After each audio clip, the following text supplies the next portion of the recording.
because it's going to take a minute. This is a presentation of Northeast Streaming Sports.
Good morning and welcome to the debate show.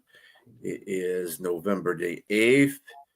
I am your host, BA. We got with us Jack Hirsch and James Martin. I hope you guys are having a fine morning. We're going to get right into our debates. Speaking of which, this is coming off a week of trades. Trade deadline was this week. So this question is pertaining to the trade deadline, and it's also pertaining to Jack Hirsch's New York Jets. So did the Jets do the correct thing in trading Sauce Gardner and Quinnen Williams? I'm going to give that one to you, Jack, because you're more familiar with that team, and your opinion, counts for that such. Trading them in itself wouldn't have been the right thing, but with what they got back, absolutely. It's called getting ahead of the curve. People don't have imagination. They just look at things in its present sense. Now, this season, the Jets weren't going anywhere with Sauce Gardner and Quinnen Williams.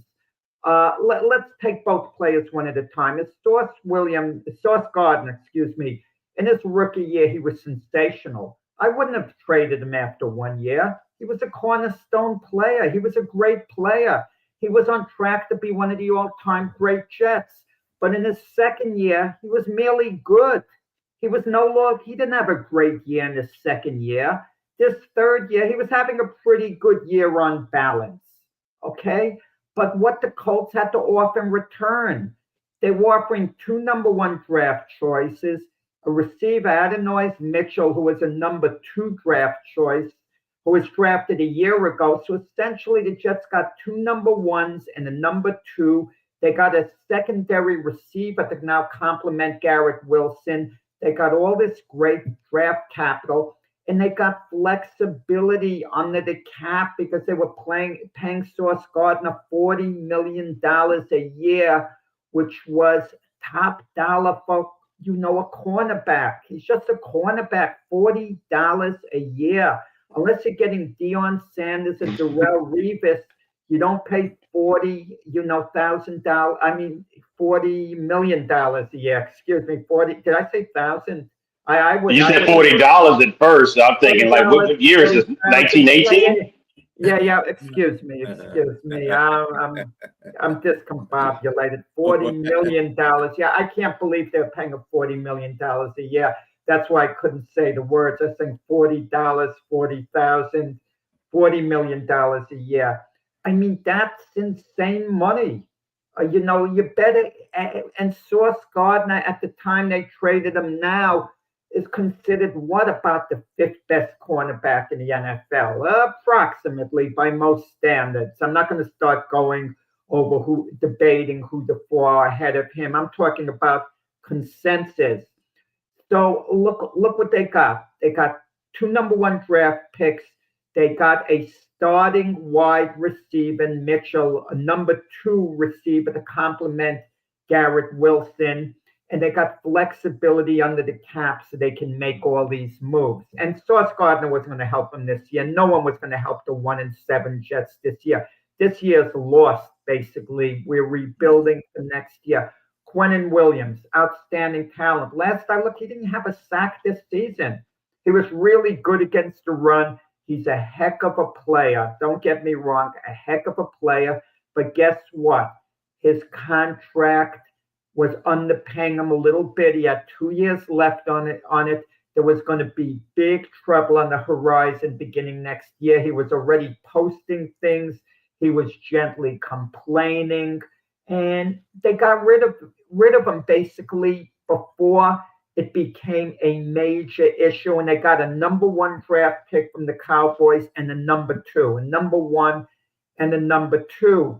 And I mean, when you look at the value that the Jets got back, they have 2 number 1s this year, 3 number 1s next year. They have, a couple of number 2s.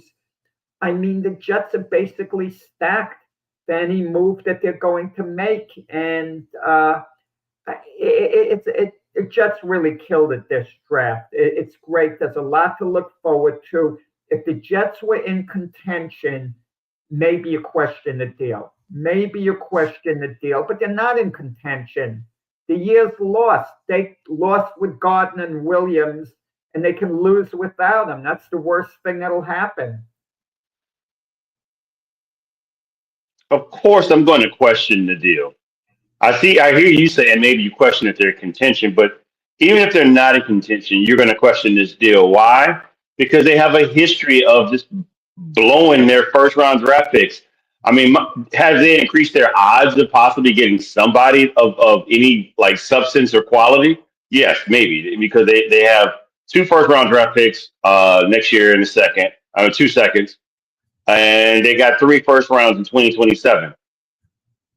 But what happened with let's just say you need a quarterback? I think in this particular instance, they probably need a quarterback. Justin Fields is likely not the answer there.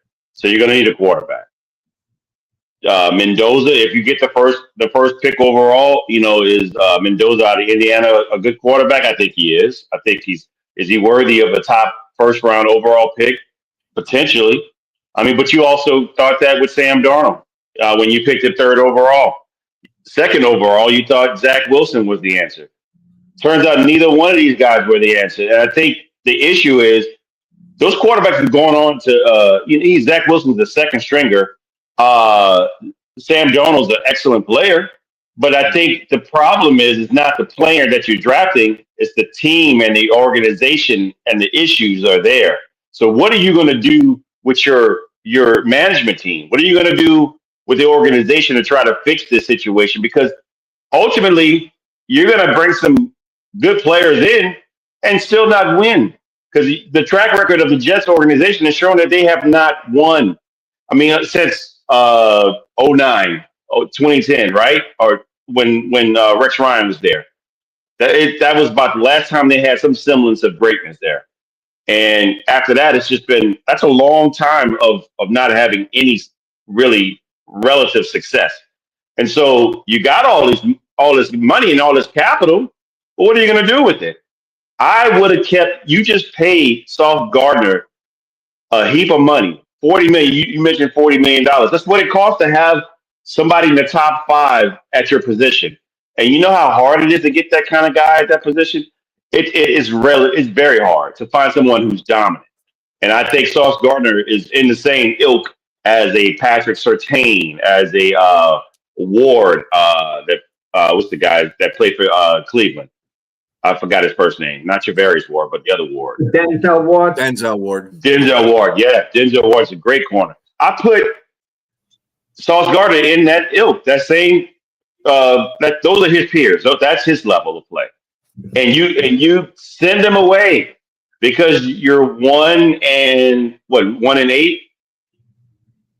Well, 1 and 7. But James, I think the problem is you live in the moment. The way things are at this exact moment, you don't have the vision. And the Carolina, the Jets organization don't have the vision. Wait. They have shown. I'm giving you evidence. I'm giving you period a long history. Yeah. They don't have the evidence. I mean, they don't have the vision. I got vision. I think Stevie Wonder has vision for what they should be doing. I just think they don't have enough. They don't have enough there. I A just think couple of years ago, the Carolina Panthers were living in the moment. The LA Rams offered them 2 first-round draft picks for Brian Burns, their great defensive end. Oh, no, they're not going to make the deal. Burns is too valuable. 1 year later, they trade him to the Giants for low draft choice. Think of what they could have gotten had they made the deal at that moment. Also, some players are built to last on a high level. Sauce Gardner's a small guy. If you looked at him the last time, he's a thin guy. He's not a great tackler. Is he really going to be built to last? And then Quentin Deion Sanders wasn't a great tackler. Deion Sanders was a great tackler, but what did he do for his career? I mean, Sauce Gardner to me, I get you. He's not the biggest guy, and I thought the same when he came in. But he's shown to me that you this is what an organization and coaching is supposed to do. You put a guy like that in position to succeed. Like I mentioned to you, Nate Wiggins, I thought he was too small to be in the league. And you said no, just you got to give him a shot. Look at Sauce. I mean, I remember you and I talked about this, and Nate is showing that he is a excellent player. But to me, you can't have a guy like that tackling all day, every day. I mean, virtually, you want to utilize his skill set. He's a shutdown like defensive. Excuse me. He's a shutdown defensive cornerback. And with that said, you're going to take some L's because he's not going to be the best tackler probably because going up against a guy like the running back that Derrick Henry, like if you match up against him in practice, I'm pretty sure he'd get run over. But that's not his job. You need to have linebackers and defensive linemen that should be afford him time, or to not have to run up on guys like that. Your defense should be solidified in the front 7, so where the guy's not getting into the secondary, where a guy like Nate has to be tackling all the time. That's to me. That's on coaching, and all that matters. And Quentin Williams, you virtually swap Mozzie Smith and a second and a first for Quentin Williams. Smith was a number 1 draft choice who's underperformed. So yes, exactly. You know what it is? The Jets went to the clearance rack in the department store and they got him, something that was of high value. I'm sure Brian likes to do that, check out the clearance rack. Something that was once a very high priced item, you get it really cheap. You go there at the rack, which is a bargain. He was a throw-in, and that's a bargain. They actually got a guy who 2 years ago was a first-round draft choice just as a throw-in, and they took a flyer on him. Maybe he works out, maybe he doesn't, but if he does, and you would have had to pay Quentin Williams like Myles Garrett, like T.J. Watt to hold on to him. And were you ready to invest that type of money in Quentin Williams, a really good defensive end? But I don't quite think so. And he's more than really good defensive end. I think he's borderline elite. He doesn't have a sack this season. I mean, wasn't he hurt or injured? Elite after 8 games. Yeah, no, he was injured. He was injured. Yeah. But he was on the field. Injured. He was on the field for some games. To me, I think a lot of this is accumulated by your whole team. I'm not going to blame. I think you're giving up too soon on these players, and I think it's a mistake to have traded them. Now, mind you, I said they got a king's ransom for both, but what you do with it and what the history of the Jets, I'm not excited about what they're going to do. That terribly. They picked Sauce Gardner in the 4th round, the same year Garrett Wilson, number 10. But yeah, they have. It's the picks they didn't make, the stupidity in not taking Brock Bowers. I said it beforehand, and I said it on this show. I was going to keep reminding people how dumb it was not to take him. And they had Brock Bowers turn out to be a bust. I would have reminded people how off I was and what I said. They did a need pick. And these teams, two things stand out as dumb. When you're drafting a guy overall based on what he shows at the combine, as opposed to game film like Zach Wilson, Good gosh, he could throw so wonderfully across his body. Well, how many times is he going to have to throw across his body during a game? 2, 3 times? Come on, give me a break. So the combines and the need pick, as opposed to the better player. So they take a guard from Penn State, Fashanu, good player, don't get me wrong, but not when Brock Bowers is available. So I agree with you to an extent, but foundational pieces are still key because right now, Fashanu is still one of the better offensive linemen in the league. And you know how hard it is to get offensive linemen to be actually good to elite? Very hard because there's only so many offensive linemen you can name. I get Brock Bowers is a once in a generational talent in Fashanu is regards not to. one of the best offensive linemen in the league. He hasn't proven it yet. Yeah, let's see what he does.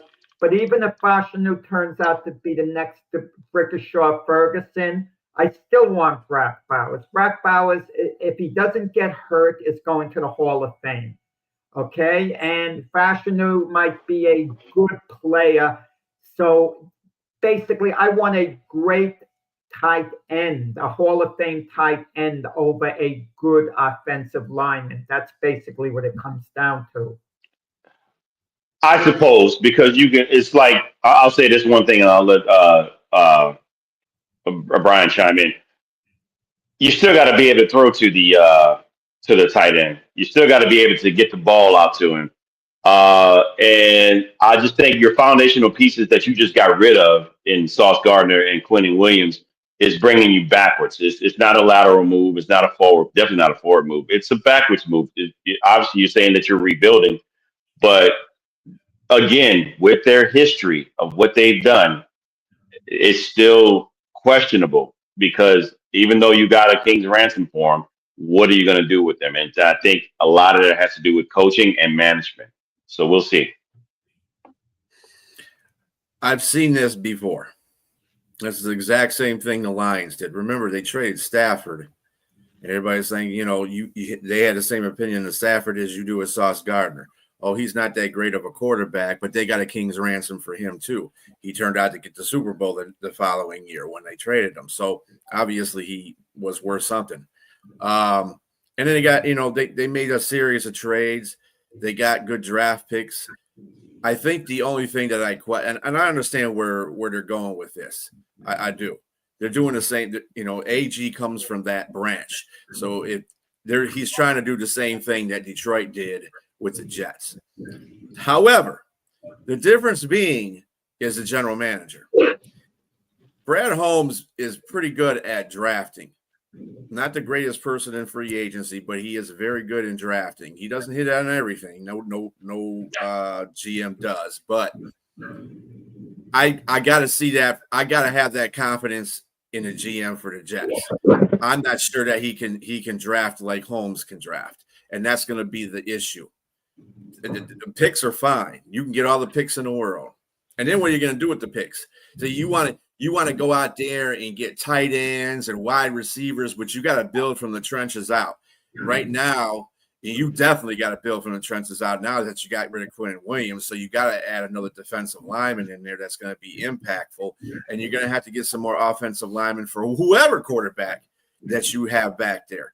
Because right now your offensive line is like shaky, and I think that's the reason why Justin Fields he doesn't have enough time back there. Granted, Justin Fields is not doing his job as a quarterback by holding on to the ball too long. But that one, focus on the one game that he had when they got 9 sacks on him when they played the Broncos. Dude, 6 of those sacks were on the offensive line, straight up. 3 of those those were on Justin Fields not holding on to the ball too long. Should threw it away. You gotta kind of work inside out, and it's going to take a process. Again, the Lions haven't really been as. I mean, they're not. Their peak of successfulness was like last year when they were 15-2. AG can do the same thing, but it's really dependent on the general manager if he can make those picks well. And there's solidified picks. You got to hit on those picks. If you don't hit on those picks, Well, obviously, you make bad picks, it backfires. Obviously. But if you looked at the time, if we were living in the past, we would be debating, should the Cowboys have traded Herschel Walker to the Minnesota Vikings, one of the great backs in the NFL, gone to the Hall of Fame in the prime of his career for unknown draft picks. But that made the Dallas Cowboys, mini dynasty. But that's an anomaly. How often does that happen? That's like one of the greatest trades ever for something like that to happen. And a fleece job. Minnesota got fleeced out of everything that they had. I mean, that was a fleece. You're not going to see that often, and they go again because most people are like, okay, I saw how that worked out, and I just like Richard said, everything based on what's built in within the lines, both offensive and defensive lines. You got to build up the trenches. And I think it's just going to be tough if you got and looking at this. To be honest with you, 2026 does not look like a good crop of draft picks coming in. Maybe 27 might look good, but I just, especially if it's a quarterback situation. Number ones in 2027. Right, they do. They got. And also, there's that wild card as well. There's a little talk about it, rumors. Chances are it's nothing more than rumors right now.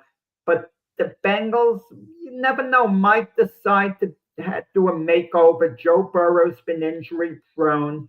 Jets have enough capital to maybe work something out, like 3 number ones, a couple of number twos, a 5-for-1 deal, and get a mega star in Joe Burrow. He would be a mega star coming to the Jets. And it would empty out most of their draft capital, just about all of it. But believe me, that would solve their quarterback problem. They'd have one of the best quarterbacks in the NFL, providing he stayed healthy. And that's I would have an offensive line to do that, though. He's already in that situation right now. Offensive line at Cincinnati, so you make the deal anyway. And the Jets drafted their last 2 years. Their number 1 draft pick has been for offensive linemen. So what are we going to say? Oh, they have to address the offensive line. They've been addressing the offensive line in free agency, draft picks. Things just have to work out. Okay, so we can agree to disagree. We got about 22 minutes on this question here. Let's go to the next one. I like the Jets, and I was rooting for them. I think these are boneheaded decisions they're making, though. Mm-hmm. All right. What contributed more to Howard Cosell's fame, his relationship with Muhammad Ali, or his role as an analyst on Monday Night Football? Go ahead, James. And I know we normally don't do this, but I'm going to defer on this one only because Jack is the boxing analyst. I mean, or not analyst, but writer, sports writer. I want to give him that respect and due on this particular question. Yeah, it's first off, before Ali came on the scene, Cosell was known. Okay, before he did Monday Night Football, he was known, and Cosell was basically known for his brash, charismatic personality. This is Howard Cosell telling it like it is. His peers didn't like him. A lot of people would criticize him, but he was entertaining. All the people who didn't like him still watched him. His routine with Ali was funny. It was funny. People enjoyed it. But let's be honest, it was periodic. It wasn't like he got together with Ali, every week, every month and did a routine. He'd interview Ali. They would joke around, but Ali would joke around with a lot of other people. But with Cosell, he found the right person, to go back and forth with. And Cosell liked to kind of give it a little to Ali, and people enjoyed hearing it. And then there was Monday Night Football that he was there from the start. And I think Cosell's fame grew more on Monday Night Football because Monday Night Football was a phenomenon. We didn't have cable TV. It was something really new. Him, Don Meredith, Frank Gifford, and, Meredith and Cosell would go at it, and Gifford would be the straight man. And Cosell would more or less be the villain, and Meredith would be considered the good guy in that sense. And I think so many people watched Monday Night Football. It was the hot new show. Ali was just like an interview with Cosell. And Cosell's ego was kind of off the rails in a way. He thought he made Muhammad Ali, bigger. Ali was pretty much, it was just as big, but from an entertainment viewpoint, yeah, people loved the Ali Cosell routine when they would be interviewing together.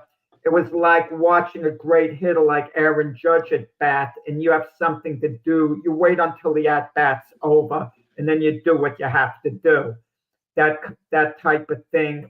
So I definitely think it was Monday Night Football because you had a continuous audience for a long period of time on Monday Night Football. And historically speaking, when we look back on Cosell's legacy, basically, or look back on Ali's interviews with Cosell at the history of Monday Night Football, the history of Monday Night Football has a greater impact, a greater legacy than the Ali Cosell banter.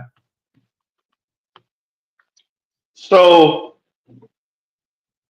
while I somewhat agree with you, I mean, I agree with you about his, understanding like his bombastic personality, antagonistic. He was all those things. He had it, but he started in boxing. I mean, he started obviously in radio before that, but he started in boxing though. I mean, and that's I think where his where he was known. He had his own style. He had his own cadence and how he talked. When he commentated, I mean, it was different. It was different. Whether you liked him or not, that's the person you want to listen to when you're going round for round, pound for pound, punch for punch. You want to hear somebody like that, and it made it all the more exciting when you're watching the fight. I mean, he coined phrases. He's known for the George Foreman Frazier fight. Down goes Frazier, and down how he said it 3 times. That's one of the most repeated lines, in history of sports. And I think his relationship, not just on side of the ring or inside of the ring with Muhammad Ali or interviews, I think it also outside of it what made him very popular. Both, I think both were like a symbiotic relationship where they both benefited from one or the other. Like he may have said I'm sorry. He may have said that he catapulted Muhammad Ali's career. I think to some degree, maybe, I mean, but it's the same guy also that he benefited from Muhammad Ali's greatness as well. And I think also what helped him as well is to get into to bring him to Monday Night Football was being a guy to support Muhammad Ali in his time when he was down, during a Vietnam situation, when he supported him. He supported that guy. It wasn't just like, okay, I got behind him in football when it mattered for me most, but it seemed like, okay, this is a guy that you could look at, whether you love him or not, he still understood. That tells me there was a genuine friendship there too, as well. There was a genuine friendship, and I know when he became a commentator towards the end, when there was a controversial comment about look at the little monkey go with Garrett, the guy for Washington. I think that it wasn't meant as to be intended, because had it been Muhammad Ali as more political and like an activist as he was, I mean, whether you would like to agree to him being a political activist or not, or religious, let's put it that way. Ali's position on the war and everything pertained to himself. He was not a war activist at all. I can see where you're coming from with that, but what I will say is Ali wouldn't have been around anybody that he did not like or he felt was disingenuous. And I don't think that Cosell came off as disingenuous. And I think in the situation when he called out a monkey, he said he called his own grandchildren that. And then there's evidence in film that he called a European Caucasian that was 5'8", 5'9", a little monkey that goes. So My reasoning for saying that is that I think all of that later success that he got all stemmed from what he got when he was commentating for boxing. And I Well, think boxing is Cosell always liked to latch onto stars. Be aware that he kind of he tried to make a special friendship with the famous people. It was part of, I don't want to say manipulation, but he knew it would advance him. It would give him an in. If Cosell was around while Michael Jordan was around, he would have made it a point to get in the inner circle. And I don't blame him for doing that. He tried to be close with Floyd Patterson, but Patterson wasn't a great heavyweight champion, so it didn't matter. He tried to get in, and he did get in close with Ali. After Ali got in close with Sugar Ray Leonard, Cosell felt snubbed because in Ali's biography, he didn't mention Cosell's name. So when Cosell wrote his book, he wrote about Sugar Ray Leonard, not about Ali, because supposedly he was miffed. He tried to get very close, Cosell, with Joe Namath in New York together. That was, Cosell, but that's fine. I mean, I may have done the same exact thing. That's being a good journalist in a sense. right. But what gave him more fame? The Ali Cosell thing was funny, the way Ali would fake like he was taking off Cosell's toupee, and things like that. And Cosell, who had a sharp tongue, he had someone who could certainly match him in Ali for the banter, the way it would go back and forth. But something about Monday Night Football, it gripped the nation at the time. It really gripped the nation. And what exactly is Cosell's legacy? It's a number of things. It's the Ali and the Monday Night Football and everything else. Maybe the down goes Frazier remark you mentioned is bigger for his legacy than those two things we mentioned, because we all remember those lines. And people use those lines for other sports things as well, imitating Cosell. Maybe that was the greatest call in sports history, arguably. Okay, but I think Monday Night Football was such a phenomenon at the time, not like today. Everyone was watching. I will give you, he also coined the phrase, he could go all the way. And of Right. course, yeah, that's his thing. And of course, Chris Berman followed suited with that and everyone else. So, yeah, I mean, Monday Night Football, I would say yes. Either way, I think we're flipping the coin here because both were definitely critical for sports in general. And I think But I he's want to the get pioneer. someone I know in the media said it best about Cosell, came up with the best line, who wrote a little story about Cosell. He put down, yes, he was important. Yes, he did good things. I just wish he'd been nicer about it. And that, I guess, summed up Cosell. He wasn't wasn't a nice guy, all in all. But the thing with Ali, with the draft, Cosell was completely sincere. Took his position. It didn't make a difference, in reality, but the idea he took the position, and it went against the grain. And Cosell showed a certain amount of courage, and he was a career attorney. He knew by law, it was unjust what was going on with Ali. And the same thing Cosell felt athletes shouldn't be required to talk to the media because it was their constitutional rights not to. Well, if that's the case, can you imagine a whole team not speaking to the media or whatever? Yeah, it'd be pretty bad.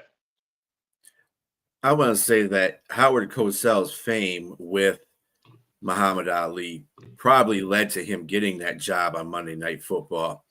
You got to remember, Monday Night Football was just starting off, so they were trying to get this on a platform where people were going to watch. It was something that was new. They needed charismatic people in that position, and who best to fit that bill but Howard Cosell? I mean, well, everybody knows his tips, his little things with Muhammad Ali, and I love that stuff. And so when he came on Monday Night Football, that's why Monday Night Football has been as successful as it has, and that's how it launched that way, because of him, along with his two co-hosts. I mean, you could say really Howard Cosell's fame to get started with Muhammad Ali to get him into the Monday Night Football. I recognize them for Exactly. both. I recognize them for both. So I don't really have. It's not. It's you know. Cosell wanted to actually expand and be in the news division. He wanted to leave sports. Mhm. It got to the point he didn't like sports at all. A friend of mine at the time was a cabbie. Yeah, he owned his own cab, and he picked up Howard Cosell one day, and he's talking sports to Howard Cosell, and Howard Cosell says to him, "Can we change the topic? Let's talk about what's going on in the Middle East." And my friend says, "It's not every day I pick up Howard Cosell in my cab. Can we talk sports?" So then he asked him who was going to win this NFL exhibition game. I forgot the teams. And Cosell said he didn't give a damn, basically who won the game. Cosell missed out on two big assignments that people don't talk about. In 1971, I'm wearing the shirt actually, the fight of the century, the first Ali Frazier fight.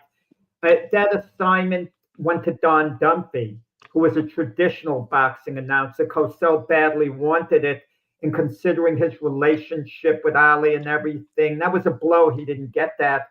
And then in the 1972 Olympics, when the Israeli athletes were killed, Cosell wanted to be the one to break the news on the air to the nation, but it was Jim McKay who did it. So Cosell, two big opportunities that would sometimes frustrate Cosell. He always wanted to do more. He even said once he aspired to maybe be a United States senator. And, but listen, there was no one like Howard Cosell, personality-wise. I mean, he truly, was legendary. We can all agree on that. I can't picture him as a United States senator, though. Well, he has to. Well, listen, I heard Stephen A. Smith the other day, being interviewed, and they asked him, if you ran for president, could you win? He said, absolutely, without question. But then he mentioned all the money he'd be giving up that he's making, so on. So it's not quite for him.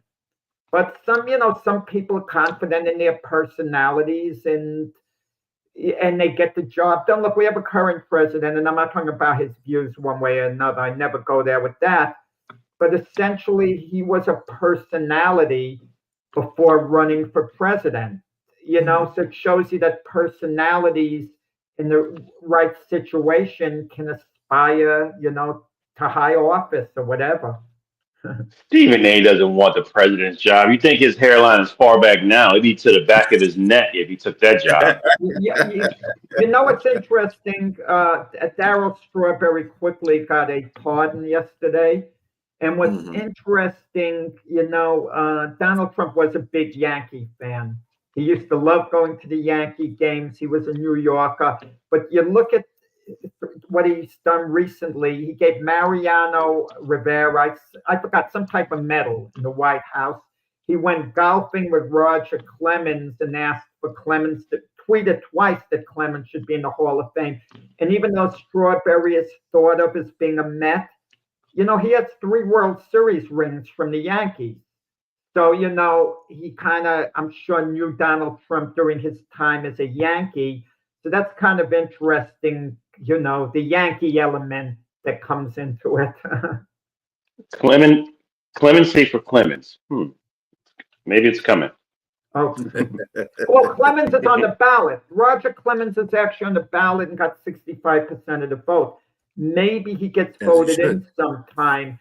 It's not like a Pete Rose situation before where Rose had no chance, was banned. I mean, these guys aren't being banned. Clemens, Bonds, and A-Rod. I mean, they're on the ballot. It's up to the voters to decide what they want to do. Mm-hmm. Yeah. All right. Moving on to our next question. Which rivalry was greater, Larry Bird versus Magic Johnson or Wilt Chamberlain versus Bill Russell? Yeah, I could take it first if you want today. You want to go first, James? Go ahead. That's fine. Yeah, I mean, I get the feeling you were raring to go, so go ahead.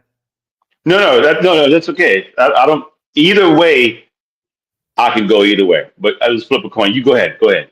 We're good. Well, that's what got Stephen A. in trouble with Max Kellerman. He didn't like Max being indecisive, that he could go either way. He wanted him to take one firm opposite position. So he claimed Max would be a little on the fence. Not that I don't agree, but that was Stephen A.'s position on that. Look, I remember as a young kid, watching the NBA on ABC television. You'd have like a game of the week. And I remember one time, and I honestly remember this, guys, Chamberlain going up against Russell. And even being so young, I remember thinking, you better cherish this because you're not always going to have this. It was Magic Wilt against Russell. There's never been a one-on-one rivalry, two guys guarding one another to match that. They truly went head to head. Now, this isn't a discussion right now necessarily who was a greater player, Chamberlain or Russell. You can make arguments for both guys, however you want. Obviously, Russell's teams won a lot more. He was a member of 11 championship teams, the Wilt's 2 championship teams. But we didn't know Russell was going to win those titles till he won them. The rivalry was going on the whole time, head to head. The two giants facing one another. And sometimes it's circumstances that dictate who wins and who doesn't. And even Chamberlain was talking about one game when his Philadelphia 76ers played the Boston Celtics to see who would go to the finals. It was the 7th game. Chamberlain scores 6 points in the last minute. Okay? And then the Celtics are up 1 point and they have the ball out of bounds with a few seconds left. And Russell has to throw the ball in and he hits the backboard. A horrendous play, And now the Sixers have the ball with a chance to win it.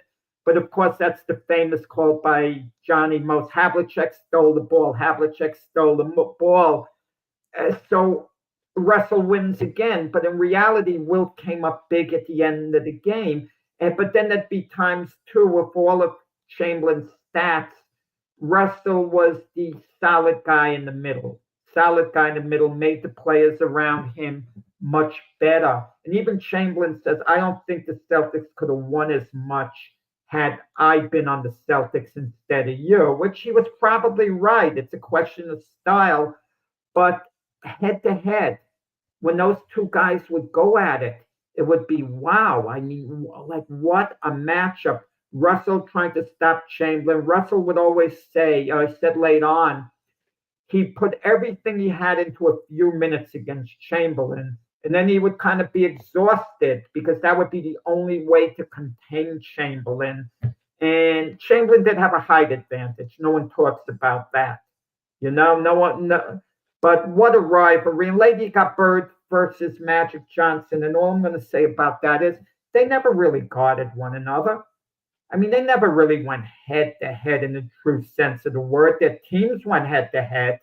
You could evaluate their performance, either guy for their team, but Chamberlain and Russell directly went head to head, something Bird and Johnson didn't do. And as far as Magic and Bird having saved the NBA, I'm getting sick of that line. They didn't save the darn NBA. They elevated the NBA to the next level. Just like after Bird and Johnson, Jordan elevated it to a level after those guys, and all the players coming in, Wembanyama's elevating it to another little level right now. Sports and leagues grow according to the stars. In baseball, you got Ohtani.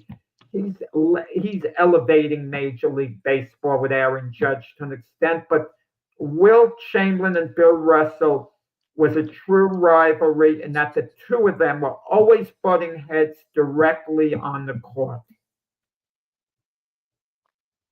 Look, I will say that Wilt versus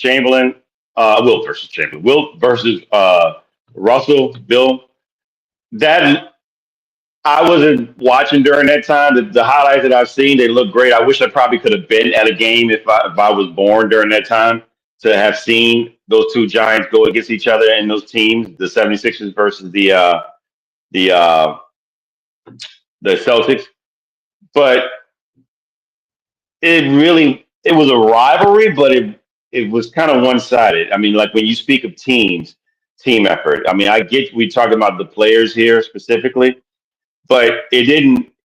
All it was accumulated was big numbers from Wilt. Russell and his team, they were 7-1 in the playoffs against Wilt.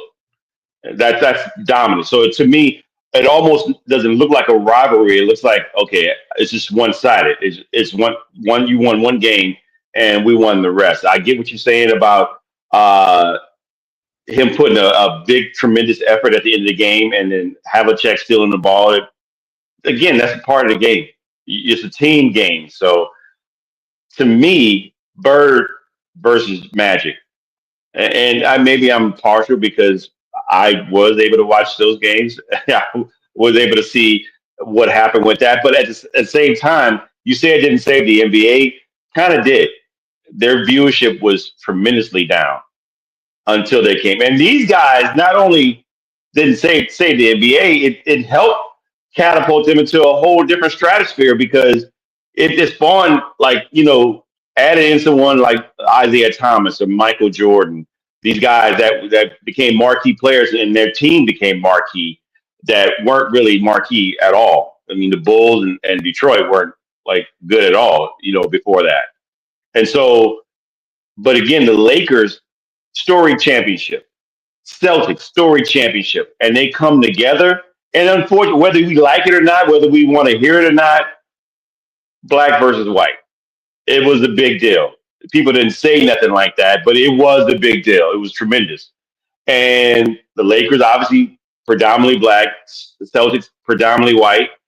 It was a great thing for basketball. They knew how to use that. This is how people use racism now, in a sense, to benefit them.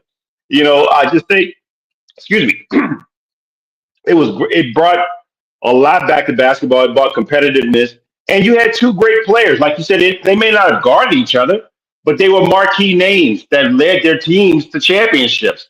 And they were the ones meeting at the end. They were the teams meeting at the end. And it's different because both the teams that now when Wilt was for the 76ers, he played in the same conference. So they could never be for a championship. They'd always play each other in the playoffs, But this is more where everybody's watching. You're watching the two top gargantuans at the top, and they're playing each other, and you kind of evenly match because you had all these players, Dennis Johnson, Robert Parrish, Kevin McHale, all those guys on that team, and then of course you have Michael Cooper, James Worthy, and Kareem, the cap, and you had all these guys. It was just great matchups, man. You just can't beat that. Yeah, and that's team matchups. But listen, I agree with you from this perspective. When people looked at the Lakers and Celtics who won, they would think more so, well, Magic beat Bird as opposed to Kareem beating anyone. I mean, I get all that. But as far as you mentioning the dominance the Celtics had over Wilt's teams, at the end they did by the number of championships they won. But it was a great rivalry, and those series weren't decided till the very end. They were 7-game series that the Celtics eked out. It was like the Yankees and Brooklyn Dodgers had a fantastic rivalry, but the Brooklyn Dodgers only won one World Series. But it didn't mean it wasn't a great rivalry because the Sixers looked like they could win a number of those series against the Celtics and the Lakers later on as well. But it does. It makes it a great rivalry. I'm not going to deter that from Wilt versus Russell. But what I will say is a greater impact would be a championship rivalry. It's going to be a championship rivalry where everybody's watching. Most people, people are watching those two games, but this brings about international viewership, I'm pretty sure.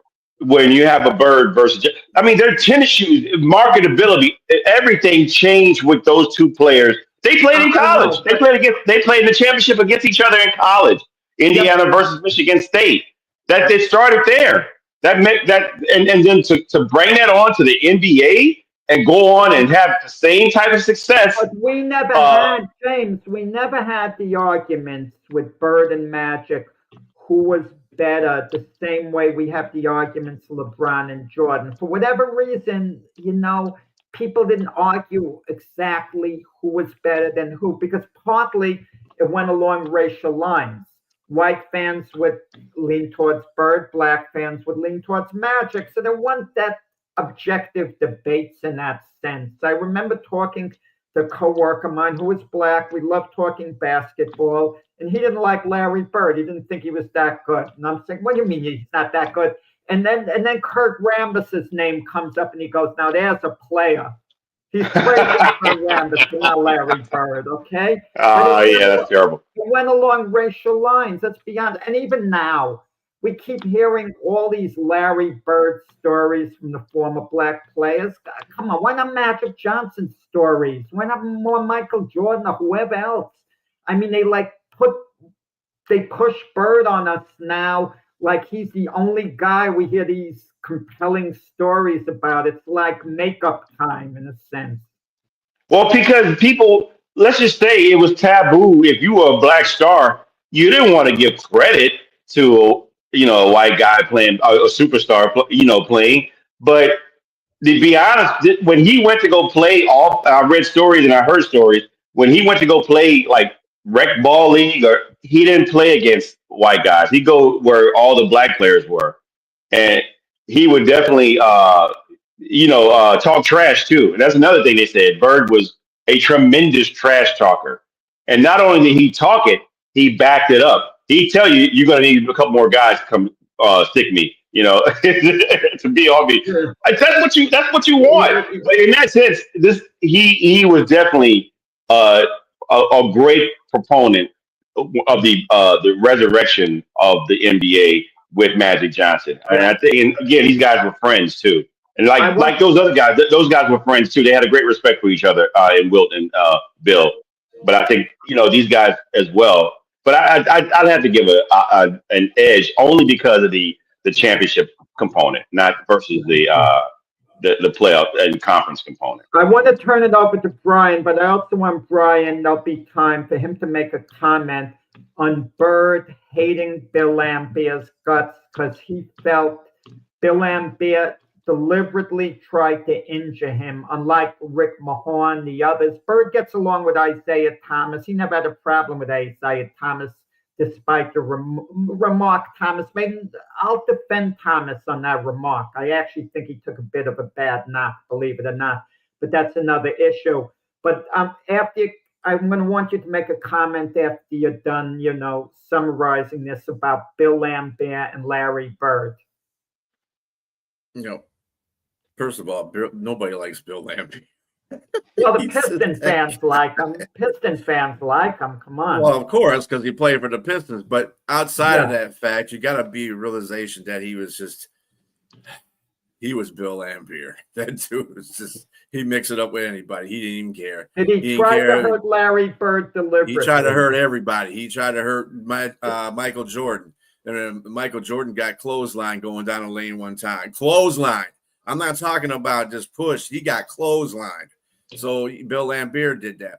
Bill Laimbeer is an antagonist, and that's the reason why Kevin McHale is the way he is, because Kevin McHale and Bill Laimbeer hated each other too, because it's just the fact that they used to, they just didn't like each other. They used to bother each other all the time. So, but as far as the Larry Bird and Magic Johnson versus Wilt Chamberlain and Bill Russell comment, I'm kind of like James in a way. I really didn't get too much of the Chamberlain and Russell exposure because I was younger, and I wasn't really a basketball fan when I was really younger.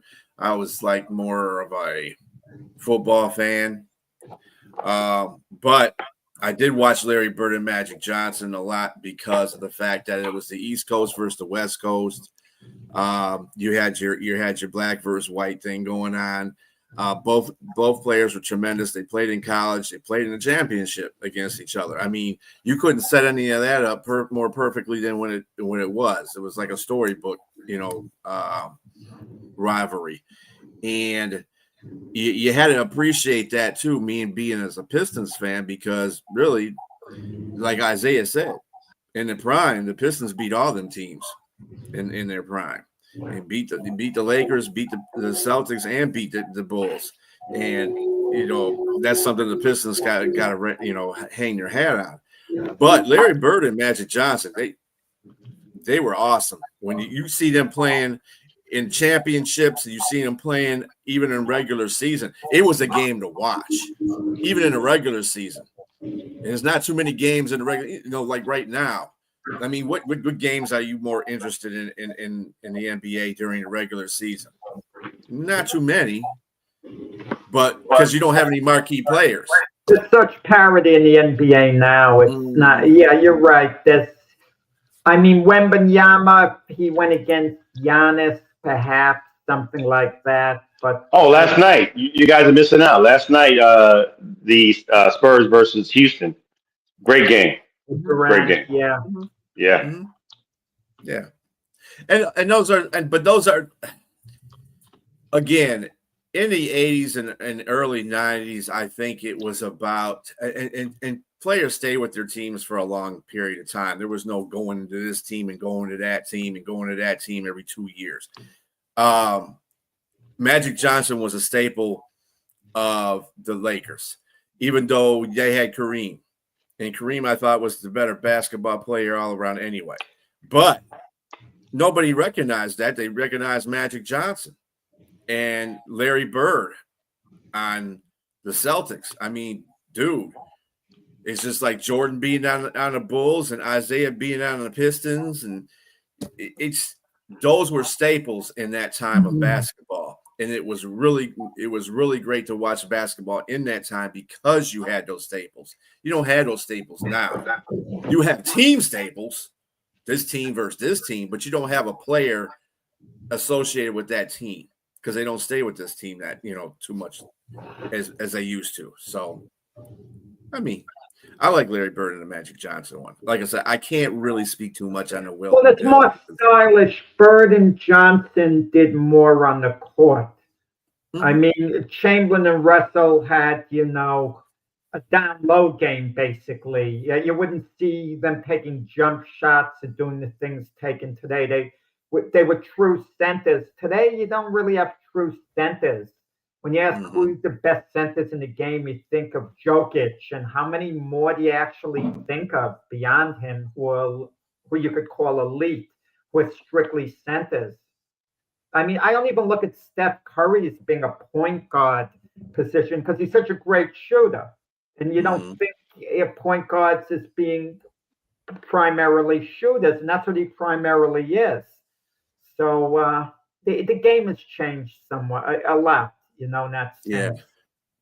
I mean, do you guys really have anybody that you think currently that you would say is a rivalry, but between two players